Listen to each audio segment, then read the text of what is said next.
Hi there. I just completed the Polar Lights 1 350 scale pilot edition USS Enterprise.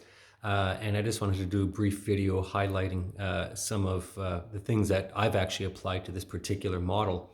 I decided to go with the version that most people are familiar with, as I just liked it a lot better than either of the first two pilot versions. And I was pretty happy with the end result. The scale and size of the whole thing are impressive, and it's certainly a nice piece to display in an office or our house in general. I did decide to light the kit, but I didn't go with the lighting kit that was designed specifically for the ship. I just found the Polar Lights lighting kit was way too expensive, and I just couldn't justify it really. All the wiring and LEDs that were done, I did manually and by hand, so it certainly was a more tedious and certainly a harder process to do like that, as opposed to with the lighting kit that's designed specifically for all the model and all the fittings inside it.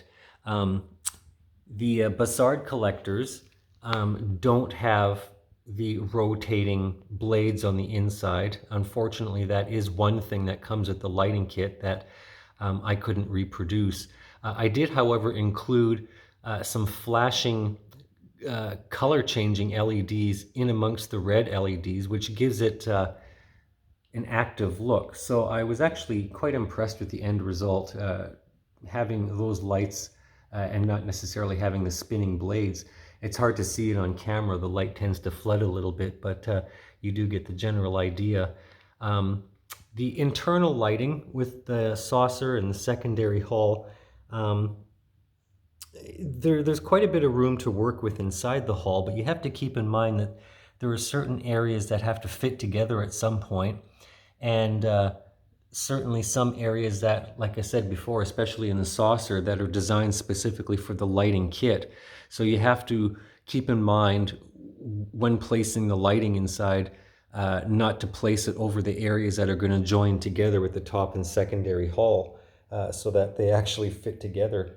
I did install the flashing navigational lights as well. They maybe don't strobe as quickly as the ones that come with the lighting kit, but again, I think they're effective. The kit does not come with molded grid lines, which is good. I'm happy about that. But I know that the original filming model does have the grid lines, and so I was happy to draw those on very lightly with pencil, so that they don't necessarily stand out predominantly when you look at the model, but you know that they're there. The rust ring, or tan line, or whatever people are calling it, on the front of the saucer is something that I decided to paint on as well. I tried to keep the overall paint scheme of this model very similar to the actual 11-foot filming model that's on display at the Smithsonian Museum. So I pulled up pictures of that ship as a reference, and I incorporated a little bit of weathering in certain areas, but I really didn't want to get too crazy with the weathering, because I know that I think with the initial restoration of the Smithsonian Enterprise, it was weathered to death and looked like crap. And a lot of people had some issues with that. And I think that when they did do the refurbishment, they toned down on that and got rid of a lot of that weathering to restore sort of a more simplistic look. I decided not to go with the shuttle bay, although I actually built it and painted it and put the decals on and hooked up the lighting and everything, because I found that I actually couldn't get it to fit properly.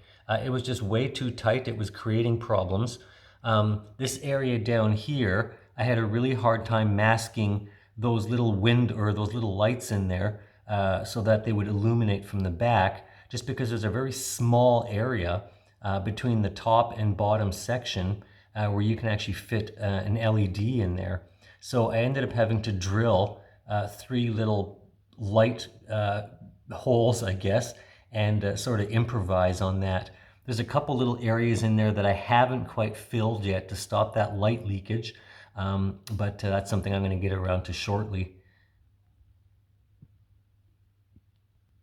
After painting the model and applying the decals, I gave it a spray of a semi-gloss matte clear coat. And what that did was give me a really nice finish. There's a slight sheen to it, a slight reflection, but overall it's quite matte.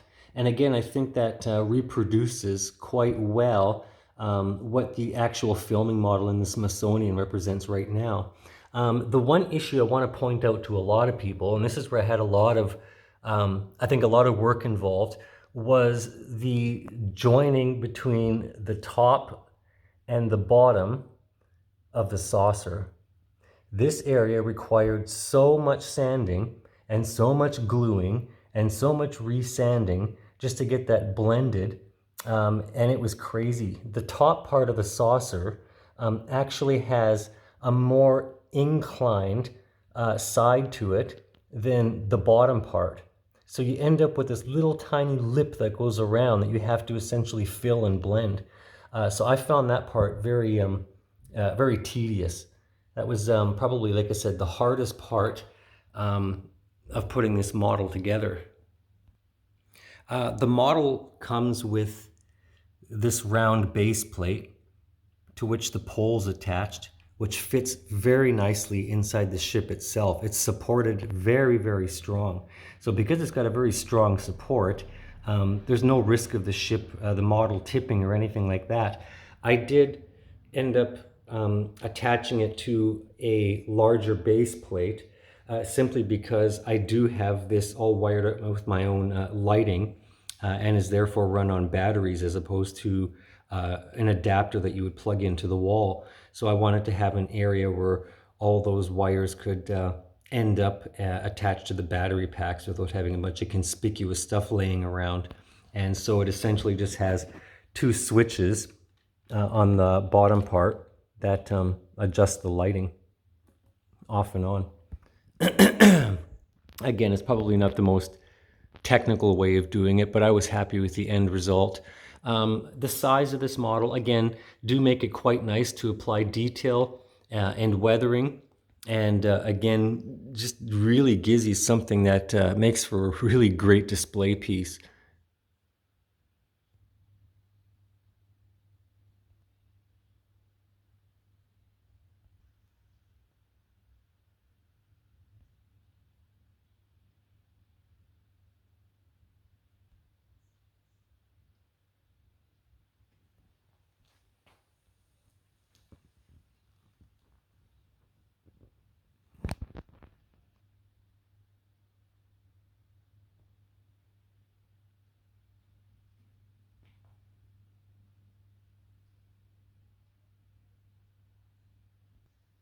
So again, thanks for watching the video. Like I said, it's just a brief video to give anybody considering buying this kit an idea of what to expect and the possibilities available for what they want to do with it.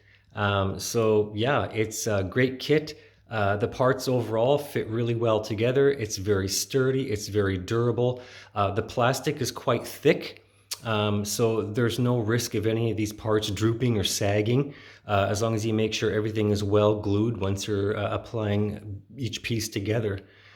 So yeah, hope you have fun with what you're doing, and I look forward to seeing other people's end result on YouTube as well. Thank you.